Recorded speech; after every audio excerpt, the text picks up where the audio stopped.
ലോക്സഭാ തിരഞ്ഞെടുപ്പിലെ കനത്ത തോൽവിയുടെ കാരണങ്ങൾ വിലയിരുത്തി തെറ്റിദ്ധരുത്തുമെന്ന് CPM സംസ്ഥാന സെക്രട്ടറി ഗോവിന്ദൻ പറഞ്ഞത് ശുദ്ധ തട്ടിപ്പാണ്. ഇടഞ്ഞു നിൽക്കുന്ന പിണറായി വിരുദ്ധരായ നേതാക്കളെയും അണികളെയും കബളിപ്പിക്കുവാനും മതം പൊട്ടിയ CPIയെയും ഒപ്പം നിർത്തുക എന്ന പിണറായി ഗോവിന്ദൻ കൂട്ടുകെട്ടിന്റെ തന്ത്രം മാത്രമായിരുന്നു അത്. ഇപ്പൊ തിരുത്തുമെന്ന് പറഞ്ഞതൊക്കെ ജനത്തെ പറ്റിക്കാനും കബളിപ്പിക്കുവാനും മാത്രമായിരുന്നു എന്നതാണ് യാഥാർത്ഥ്യം. ജനങ്ങൾ എന്തുകൊണ്ട് കൈയൊഴിഞ്ഞുവെന്ന് കണ്ടെത്താനും ഇനി അത് ആവർത്തിക്കാതിരിക്കുവാനുള്ള നടപടികൾ സ്വീകരിക്കുവാനും ആർജവം കാട്ടുന്നത് ഏതു രാഷ്ട്രീയ കക്ഷി തീരുമാനിക്കുന്നതും നല്ലതാണ്. ഈ സാഹചര്യത്തിലാണ് തിരുത്തും എന്ന CPM പറഞ്ഞപ്പോൾ ജനങ്ങളും രാഷ്ട്രീയ നിരീക്ഷകരും അതിനെ മുഖവിലക്കെടുത്തത്. എന്നാൽ തിരുത്തുമെന്ന് പറഞ്ഞുകൊണ്ടിരിക്കുമ്പോൾ തന്നെ ഒരിക്കലും തിരുത്തുവാനുള്ള തീരുമാനം CPM-ന് ഇല്ല എന്ന് വ്യക്തമാകുന്ന വാർത്തകളാണ് പുറത്തു വരുന്നത്. TP ചന്ദ്രശേഖരൻ വധക്കേസിലെ 3 പ്രതികളെ ജയിൽ മോചിതരാക്കാൻ സർക്കാർ നടത്തിയ വഴിവിട്ട നീക്കം ഇത് തന്നെയാണ് തെളിയിക്കുന്നത്. ഹൈക്കോടതിയെയും ജനത്തെയും വെല്ലുവിളിക്കുമാറ് TP വധക്കേസിലെ 3 പ്രതികളെ ശിക്ഷ ഇളവിനുള്ള അന്തിമ പട്ടികയിൽ ഉൾപ്പെടുത്താൻ നിയമപരമായി കഴിയില്ല എന്നറിഞ്ഞിട്ടും നടത്തിയ ശ്രമം CPM ഒരിക്കലും തിരുത്താൻ പോകുന്നില്ല എന്നതിന്റെ ഉത്തമ ഉദാഹരണം തന്നെയാണ്.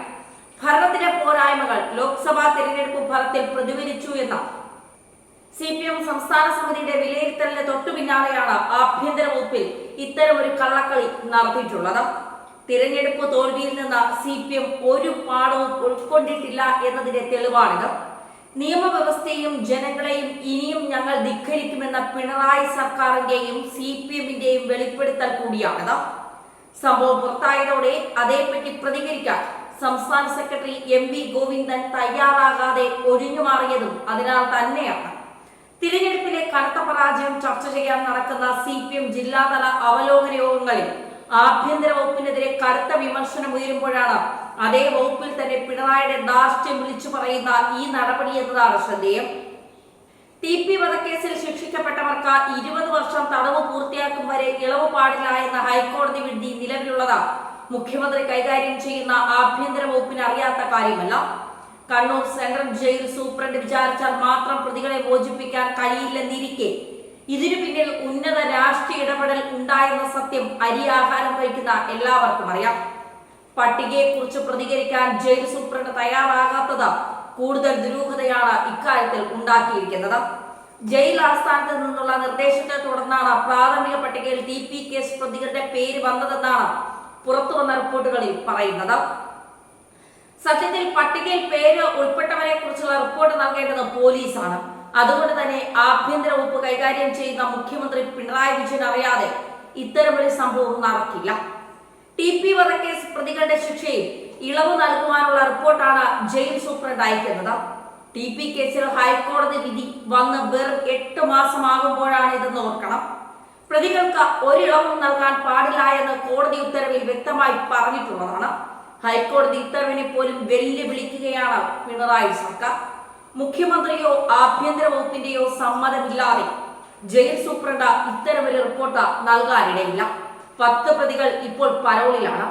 ജയിലിൽ കിടക്കുന്നതിനേക്കാൾ കൂടുതൽ ഇവരൊക്കെ പുറത്തായിരുന്നു എന്ന് KK രമ പറഞ്ഞതും ഈ സാഹചര്യത്തിലാണ്. TP വധക്കേസിലെ 3 പ്രതികൾക്ക് ശിക്ഷയിളവ് നൽകുവാനുള്ള സർക്കാർ നീക്കം കേരളത്തോടും ജനത്തോടുമുള്ള നഗ്നമായ വെല്ലുവിളി തന്നെയാണ്. ഈ ക്രിമിനലുകൾക്ക് പരോൾ നൽകുന്നത് സംബന്ധിച്ച വിശദാംശങ്ങൾ ആവശ്യപ്പെട്ട് നിയമസഭയിൽ KK രമ ചോദിച്ച ചോദ്യങ്ങൾക്ക് 5 മാസമായിട്ട് പിണറായി സർക്കാർ ഉത്തരം നൽകിയിട്ടില്ല എന്നതും ഇതോടൊപ്പം ജനം ചേർത്ത് വായിക്കേണ്ടതാണ്. TP വധക്കേസ് പ്രതികൾക്ക് 5 സ്റ്റാർ സൗകര്യങ്ങളാണ് ജയിലിൽ കൊടുത്തിട്ടുള്ളത്. ഇഷ്ടഭക്ഷണവും മദ്യവും ഉൾപ്പെടെ എത്തിച്ചു നൽകുന്നു. ജയിലിൽ കിടന്നുകൊണ്ട് തന്നെ കൊട്ടേഷൻ എടുക്കാനും സാമ്പത്തിക ഇടപാടുകൾ നടത്തുവാനുമുള്ള അവസരം പോലീസും ജയിൽ അധികൃതരും ചെയ്തു കൊടുക്കുന്നുണ്ട്. ഇത് പ്രതിപക്ഷ നേതാവ് VD സതീശൻ തന്നെ പറഞ്ഞിരിക്കുന്നത് ഈ അവസരത്തിൽ ശ്രദ്ധേയമാണ്. ഹൈക്കോടതി വിധി പോലും മറികടന്ന് കേരളത്തിൽ ഏറ്റവും കോളിളക്കം സൃഷ്ടിച്ച TP ചന്ദ്രശേഖരൻ വധക്കേസ് പ്രതികളെ പിണറായി സർക്കാർ വിട്ടയക്കാൻ നടത്തിയ നീക്കം കേസിലെ ചില പ്രതികളുടെ ശിക്ഷയിളവ് സംബന്ധിച്ച പോലീസിനോട് പ്രതികളുടെ റിപ്പോർട്ട് ആവശ്യപ്പെടുന്ന കണ്ണൂർ ജയിൽ സൂപ്രണ്ടിന്റെ കത്ത് പുറത്തായതോടെയാണ് പുറംലോകം അറിയുന്നത്. TK രജീഷ്, മുഹമ്മദ് ഷാഫി, അണ്ണൻ സിജിത്ത് എന്നിവർക്ക് ശിക്ഷയിളവ് നൽകാനാണ് നീക്കം നടന്നത്. ലോക്സഭാ തിരഞ്ഞെടുപ്പ് പെരുമാറ്റച്ചട്ടം പിൻവലിച്ചതിന് പിന്നാലെയാണ് ജയിൽ സൂപ്രണ്ട് ഇതിനായി നീക്കങ്ങൾ നടത്തിയിരിക്കുന്നത്. എന്നാൽ പോലീസ് നല്ല അഭിപ്രായം രേഖപ്പെടുത്തിയാലും അന്തിമ തീരുമാനം എടുക്കേണ്ട ജയിലിൽ ഉപദേശക സമിതിക്ക് കോടതി നിർദ്ദേശത്തിന് വിരുദ്ധമായി ഒന്നും ചെയ്യാൻ കഴിയില്ല എന്നതാണ് യാഥാർത്ഥ്യം.